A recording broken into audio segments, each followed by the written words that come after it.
O mundo das artes cênicas sempre representou um enorme desafio para artistas afro-brasileiros, tradicionalmente relegados a papéis secundários. Isso não impediu que alguns deles se destacassem graças ao talento, à versatilidade e à perseverança. O tempo é senhor dos caminhos, o tempo é senhor do lugar. O tempo faz da vida linho, do linho uma linha pra desenrolar.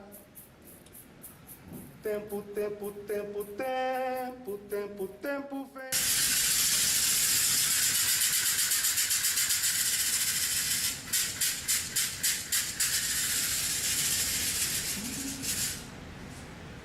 Ai, meu Deus, hoje o dia tá começando frio.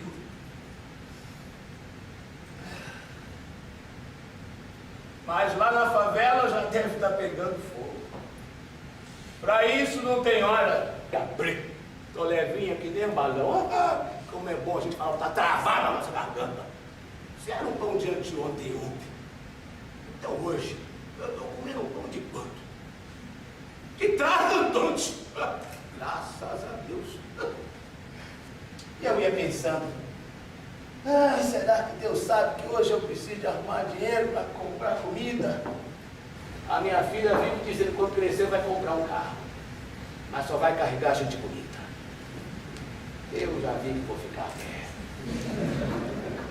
Papel velho, garrafa, parafuso, prego amassado, tudo tem sementinha da bola. Preto, tô vendo tudo preto. Só tô vendo uma luzinha em cima brilhando pra mim. Porque você tá me chamando. Eu não vou não, eu não vou não. Eu não vou pra luz agora não. Oh meu Deus, eu cantei a música. Não falo de macumba, não, meu Deus. Tudo bem? Glória, glória, aleluia. Glória, oh meu Deus do céu.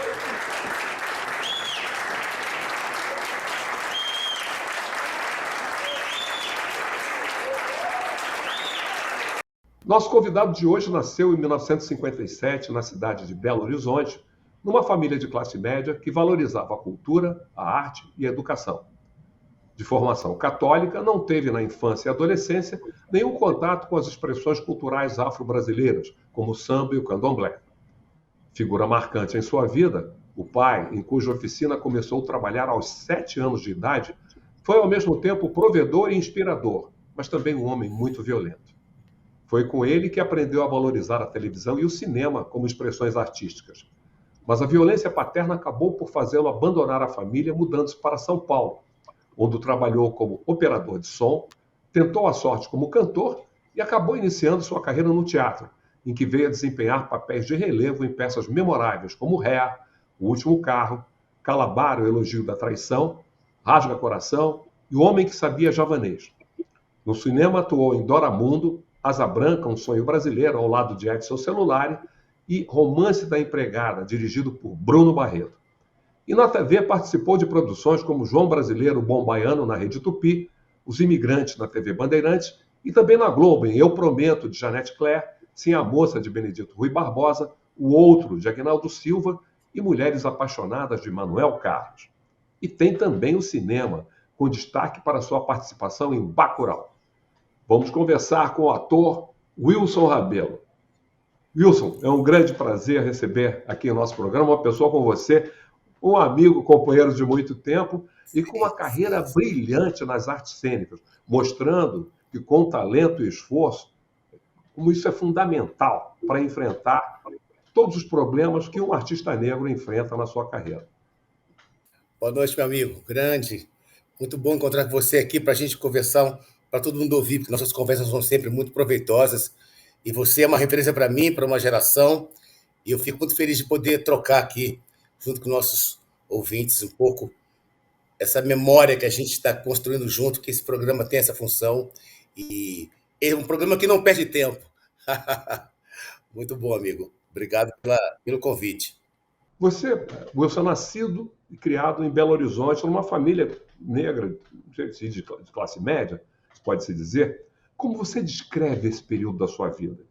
Bom, Minas Gerais é um estado que tem um grande contingente de negros, mas sob uma tutela muito dolorosa da igreja. E, embora também, sempre, como em todos os lugares onde o nosso povo chegou, passou, havia resistência das religiões de matriz africana, mas a minha família era predominantemente católica. Minha mãe nasceu no norte de Minas, em Januária, era uma carregadora d'água, as margens do Rio São Francisco, e o meu pai era do Cerro Frio, Diamantina, próximo a Diamantina, onde havia, sim, um grande movimento de resistência escravagista, mas a parcela da família do meu pai, que era praticante do candomblé, não estava muito ligada à minha família, a família que passou a se formar, meu pai e a minha mãe. Então, predominou, sim, a religião católica, mas o sincretismo está contido em todas as manifestações religiosas dos negros. Então, nunca deixou de haver, na minha formação, talvez não vindo pela religião, mas pelo trabalho, pela resistência, pela luta, pelo sofrimento, a presença muito forte da luta e da resistência africana. Mesmo porque o meu avô era um tropeiro, que tem na história dele o período onde ele levava o Juscelino Kubitschek para a escola, na infância. E, embora provavelmente meu avô participou de um movimento muito importante da história do mercantilismo mineiro, a família passou a estar sempre muito distante. Eu acho que aí começou um pouco das mazelas da nossa família, desse desmembramento que já acontece pelo escravagismo e também pela profissão do meu avô, isso foi mais reforçado. Então, esse desmembramento celular de família é uma herança que o nosso segmento familiar tem e que, de certa maneira, é muito doloroso, como é para todos nós que somos descendentes de escravizados. Você falou dos seus avós, você conviveu com eles? Convivi mais com a minha avó, que também sofria a ausência quase que doentia do meu avô. A minha avó, infelizmente, era uma alcoolista. E isso também ajudou a criar grande dificuldade para a família. Então, eu acho que, de certa maneira, felizmente e infelizmente, porque felizmente porque superamos todos, mas infelizmente nós acabamos herdando muito das consequências do escravagismo, da perversidade que foi o escravagismo sobre o nosso povo. E, de certa maneira, o meu grupo, por ser de Minas, um grupo que foi muito violentado até pela questão do movimento de mineração. O ouro e o diamante traz a cobiça, o mal do recurso, né? Então, a maldição do recurso. Então, acho que a gente viveu muito a perversidade que está sempre ligada ao ouro, ao diamante, à ambição, à busca do capital, principalmente pelo colonizador. Então, infelizmente, a minha família teve essa questão também. Convivi com a minha avó mais que o meu avô, porque ele morreu como andarilho, inclusive atropelado, mas ele foi andarilho a vida inteira. Ele não conseguia entender ficar num único lugar. Eu até entendo, mas as consequências talvez, infelizmente, não tivessem sido sequer avaliadas por ele, mas a gente sabe que isso é o que também constrói a nossa memória. O desmembramento, a luta para se reconstruir, para se religar. E eu sempre gosto de perceber que o nosso povo, até por esse desmembramento, encontrou novos caminhos de se religar. Hoje a gente tem uma nova construção de família no mundo, até homoafetiva, principalmente homoafetiva, e a gente vê que a família ultrapassa os laços consanguíneos, e os negros sempre foram acolhedores dos seus irmãos, até por conta desse desmembramento familiar. Então, acho que a gente também traz essa superação e esta construção de novas formas de agregação, que é parte da nossa cultura e é inerente a nós, a busca do encontro, a busca da transmissão e da superação, que o nosso povo, em todas as culturas do mundo, em todas as colonizações do mundo, sempre está lutando para se reerguer, para se reencontrar, para permanecer, para irradiar, para reverberar esse conhecimento, essa luta centenária nas colônias, né? Uma figura muito importante na sua vida, pelo que a gente vê dos seus dados biográficos, foi o seu pai. embora de uma forma ambivalente. Ao mesmo tempo, um homem lutador, né? O homem que transmitiu essa coisa que você nos passa de perseverança, de resiliência, e ao mesmo tempo essa coisa da violência, né? Como é que foi isso? Como é que é esse mix para você?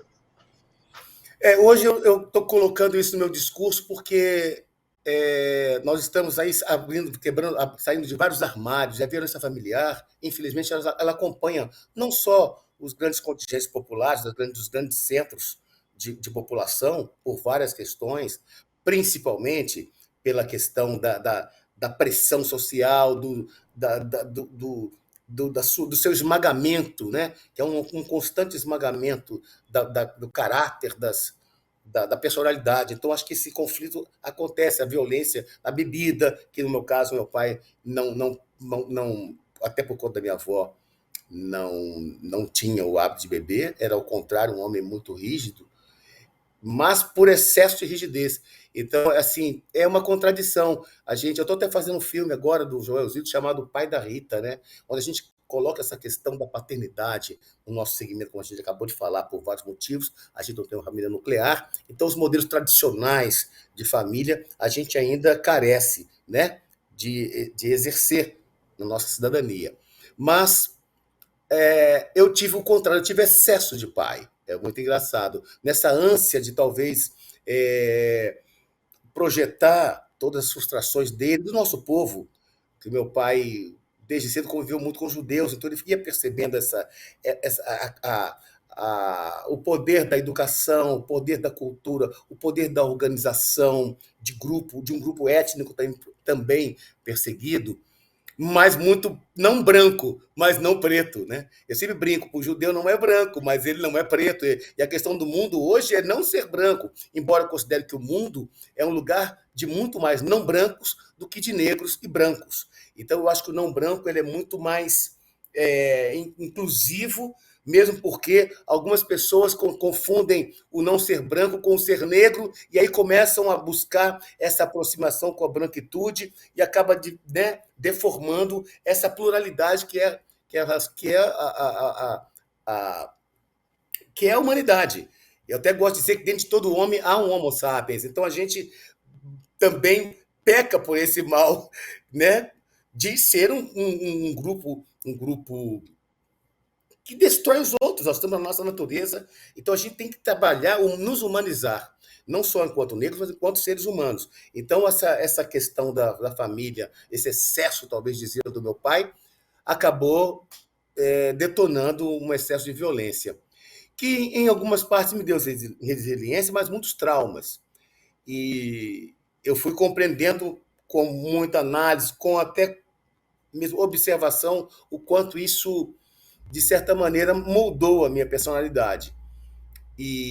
Mas como havia também muita admiração, muito respeito, o meu pai era excessivamente dedicado à família. Então, desde cedo nós tivemos casa própria, próximo aos brancos, porque em Minas Gerais a gente sabe da verticalidade que é uma cidade agropecuária. Então, esse excesso de zelo gerou a violência, mas também muito amor.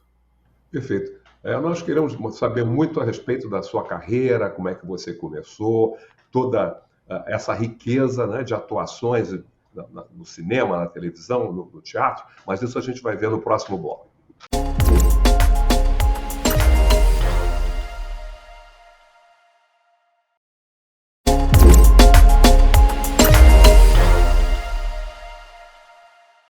Dando início agora ao nosso segundo bloco, Wilson, nós vamos querer saber muito por que você foi para abandonou a família, saiu, foi para São Paulo, mas antes de mais nada, de onde é que veio a inspiração para o teatro?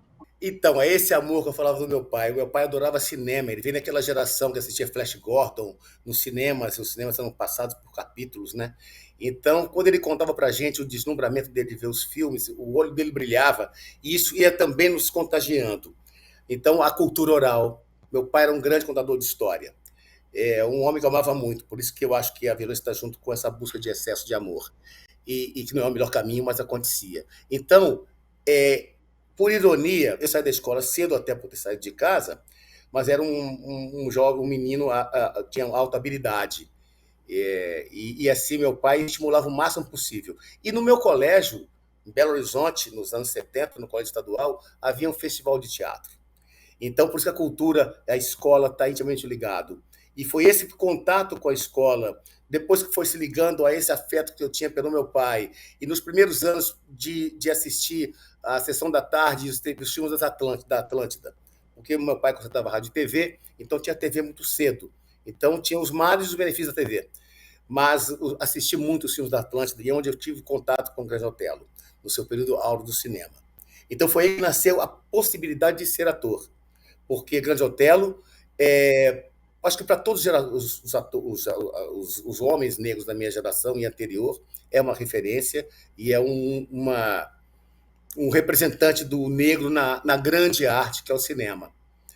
Então, com esses 3 contatos, do meu pai, da escola e dos filmes da Atlântida, vendo o Grande Otelo, definiu que eu queria ser um ator para mim. Em Belo Horizonte havia o Palácio das Artes, e eu tive a oportunidade de ensaiar uma obra chamada Carmina Burana, com a Norma Silvestre. Fiz um teste e também percebi que eu tinha aptidões naturais, porque é importante a cultura, a educação, mas a arte exige, além da entrega e do talento, habilidades. Se você as tem naturalmente, melhor. Se não, terá que adquirir, porque é uma profissão de habilidades. Então eu percebi logo que eu tinha uma boa voz para falar, assim como para cantar. Ou um contrário, do cantar que eu percebi que eu poderia falar, mesmo porque falar também é cantar. Então isso me deu segurança para já sonhar em uma sobrevivência. Já aquele sonho sempre que todo mundo imagina, nos anos 70, que você vai sair, vai ser descoberto por um grande produtor e vai ser um grande artista. E nesse sonho infantil, eu depositei toda a minha crença. E, como eu falei, meu pai é extremamente trabalhador. Na nossa família, sempre a ideia das minhas tias é uma família de muitas mulheres. E minhas tias eram cozinheiras que assim, eram um exemplo de as mulheres africanas, né, em todos os lugares do mundo, né, da nossa diáspora. Você fala nos seus dados, você fala das mulheres fortes, né? Totalmente fortes. Por isso que eu fiz Carolina Maria de Jesus 20 anos, também uma menina de Sacramento, e era como se estivesse falando das minhas tias. E a minha mãe, na sua docilidade, também era muito forte. As mulheres são, e as negras têm que ser, pela própria natureza, né? Então, até entre os negros, né, que infelizmente os homens negros também violentam as mulheres negras. E que é uma questão que nós temos que colocar também e ter autorreflexão o tempo todo. E nós estamos tendo a oportunidade, né, de deixarmos ser tóxicos, nós temos o privilégio, né, Carlos, de sermos homens que estão vivendo essa oportunidade, né, de nos transformarmos como homens.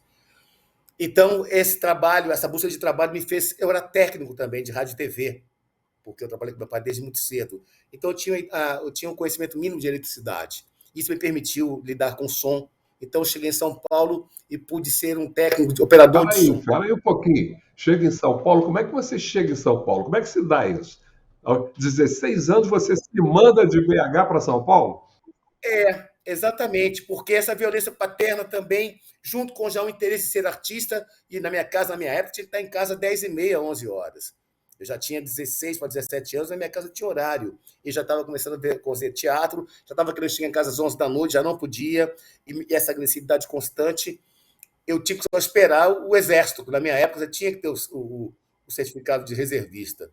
Então, quando eu terei 18 anos, amigo, porque acho até que sem querer, querendo, meu pai sempre me estimulou a ser um self-made man.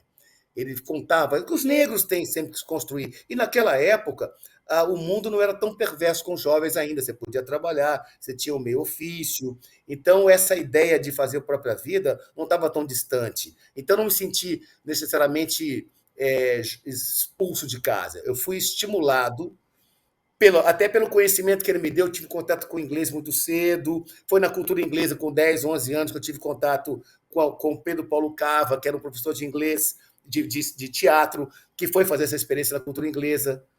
Entende? Então tem essas contradições na minha vida. Eu não tenho estudo formal, mas sempre tive acesso à educação, ou à cultura, ou à percepção de que o conhecimento é não uma arma, é um aditivo, é um complementador, é um catalisador, e é uma maneira de você se integrar ao mundo. Isso me fez chegar em São Paulo e ter a habilidade de ser técnico. sempre buscando ser um artista. Então, eu também tive o privilégio de assistir muito artista antes de ser ator. E hoje eu vejo que muitos artistas não sequer assistem arte. Ele já deseja ser uma coisa que às vezes ele nem acompanha.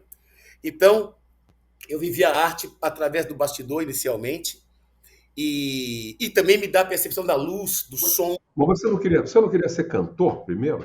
Isso tudo junto, porque a sobrevivência estava sempre junto. Então, São Paulo tinha muito bares com música para se cantar, né? Onde eu conheci Aldo Bueno, Gésa Amadeu, né? Até Estevão Maia Maia, que era um grande baixo profundo, nosso erudito, cantor do Maranhão, conheci também. Mas esse cantar...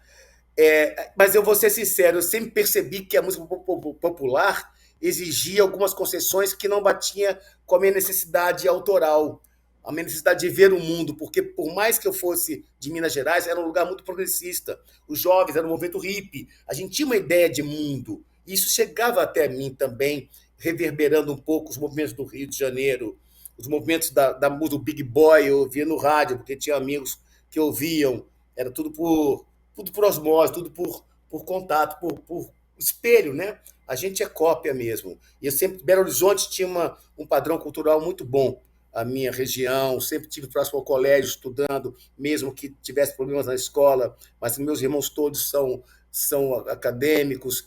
De alguma maneira, a família sempre...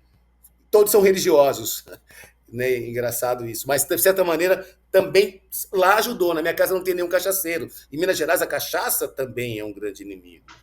Então, eu também tenho a religião, a religiosidade, para minha família, não trouxe fanatismo, trouxe superação. Então, a religião não é necessariamente um lugar de fanatismo, ela tem mesmo a capacidade de te dar organização, disciplina. Então, minha família tem, todos tocam, todos cantam, embora seja em função da religião, mas desenvolveu essa sensibilidade. Então, de certa maneira, também eu fui à missa até 16 anos. Então, a gente assimila tudo no mundo. A cultura está emanada em todas as nossas... Então, você tendo percepção, você digamos, permeado por várias manifestações de louvor à vida, a ideologia de vida. Minha família sempre foi, de certa maneira, até pela religião, não socialista, não tinha essa consciência, mas sempre pela unidade, sempre pela transformação, sempre pela superação. Meu pai e minha família sempre teve muito orgulho de serem negros, minhas tias sempre trabalharam como empregada doméstica, mas sempre tiveram muita dignidade, muito orgulho. Minha família sempre foi muito resistente, até violenta, de tão agressivos, mas não era uma família passiva. Voltando ao porquê que eu estava trabalhando como técnico, vendo essa habilidade que eu tinha de cantar e vendo essas concessões que tinha para se fazer, porque a gente está vendo agora a Laíde Costa, como sofreu nos anos 70 para ser cantora, para fugir do estigma de ser uma sambista. A Laíde Costa. Sabemos que Milton Nascimento, apesar de ser um homem que recriou a música no mundo, como ele teve a diversidade para sair do estigma do cantor e do samba. Isso acontece com todos os nossos. Isso eu sentia também e isso não me contemplava. E eu sempre percebi que o teatro, você podia ser outra coisa, não para fingir que é, mas para, através da catarse, fazer acontecer uma experiência que, como tocou a mim, tocaria a todos. Eu desde cedo saquei que se o teatro tocou a mim, tocaria qualquer outro. Então, esse poder que a arte nos dá, eu percebi muito cedo. Então, eu percebi que isso era uma forma de poder, que a transmissão, que a imaginação é uma matéria de sobrevivência. E eu lembro que eu vi um filme do Osmo Bubu chamado Abolição, e uma cena que me ajudou a formalizar o porquê de lutar para ser artista. O Otelo tinha uma cena que ele perguntava por que ele era ator, e ele dizia que na infância dele em Uberaba, ele sempre via todo ano chegar uma grande caravana de artistas, e que depois da sessão, todos eles iam comer no restaurante mais chique da cidade um bife a cavalo.